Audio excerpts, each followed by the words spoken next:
you talked about many of the strategies that you used to gain the information about what was needed for your students. But that also meant that change had to happen in a school. Can you talk about resistance to that change and how you dealt with it? Oh, my. Yes. I will say that if you choose to become a principal at a district that you don't have history with, you add a whole nother layer.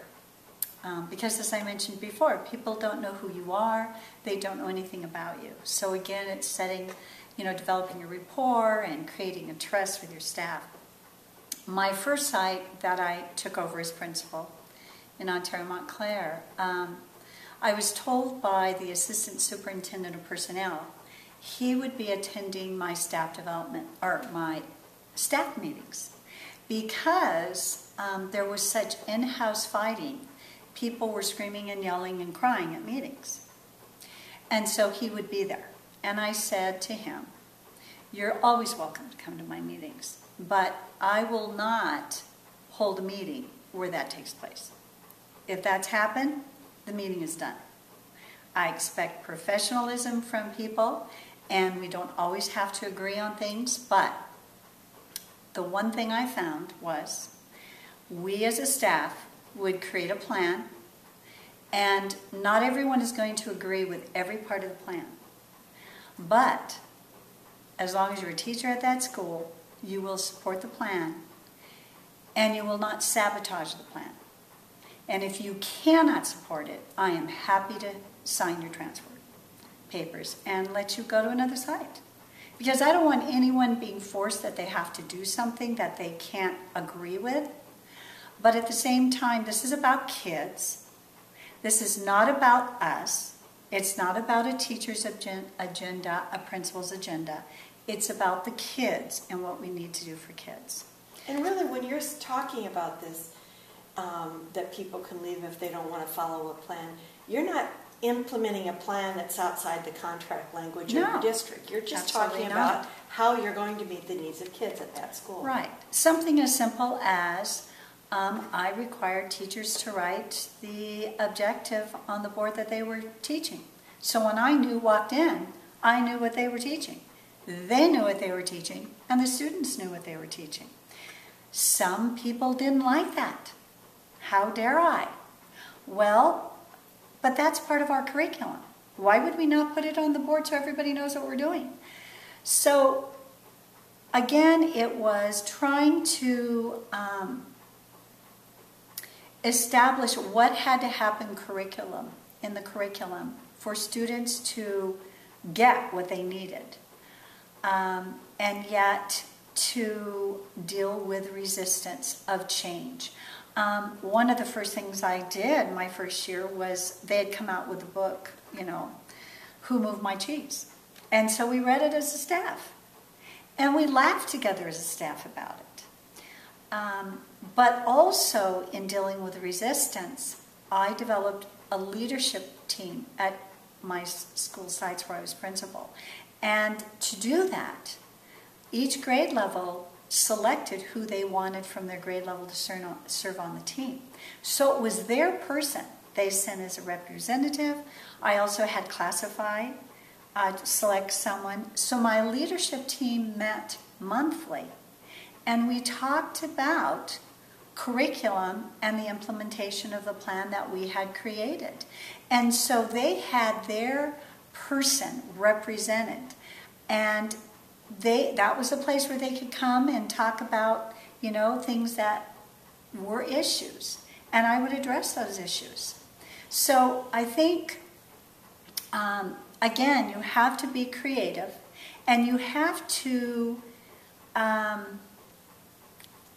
face it head on. I had one experience that at my second site as principal, we had done my first year, a year of staff development on changing the culture in the district. You'll remember that. And there was a lot, being in a small school district has great advantages, But some of the hard things are everybody knows everybody. It's much more of a relaxed, I think, environment, which can be good and bad. And what had happened was teachers were used to calling either the superintendent or board members and complaining. They never went to their principals. And so principals were kind of blindsided. So we had spent a whole year on doing this change. I start year 2, and I have a teacher who goes to the superintendent in tears because she's very unhappy about teaching the reading program. Now, she had begged me to be trained to teach the reading program, in which I had gotten permission from you to let her go because she had been working with the High Point program, as you well remember. And it turned out once the numbers fall in and you figure out how many kids are going to be in the High Point, how many are going to be in the new open court, then you determine what's going to happen. And so I thought she'd be very happy to know you get to teach the program, which is what you wanted. But apparently she wasn't, because she'd already spent time planning the other. And so what happened was I ended up with the superintendent in my office, very unhappy with me. How dare I do this to a teacher? And that was a turning point for me in the district. I basically said, we had a whole year of training, of changing the culture of teachers not going to you, and you sit here and say this to me. So I'm requesting a meeting with Cabinet that afternoon. In which case, I met with Cabinet, and I think this is where, as a principal, you have to know, what are you willing to be fired for? What are your core values, your core beliefs? And as a person, I told them I was the most dedicated, most loyal principal they would ever hire. But I would not be blindsided by this kind of behavior. And I was happy to give them my resignation right then. Either they supported me as a principal and did what we said we were going to do, or I was gone. And I think that was a turning point for me with the Cabinet, that they really did understand, oh my gosh, we did say we were going to do this. And by the way, she didn't resign, so she got her point across. I did. I didn't resign. But it changed that dynamics. And I think the Cabinet and the board, because of course they heard about that, had a new respect for me.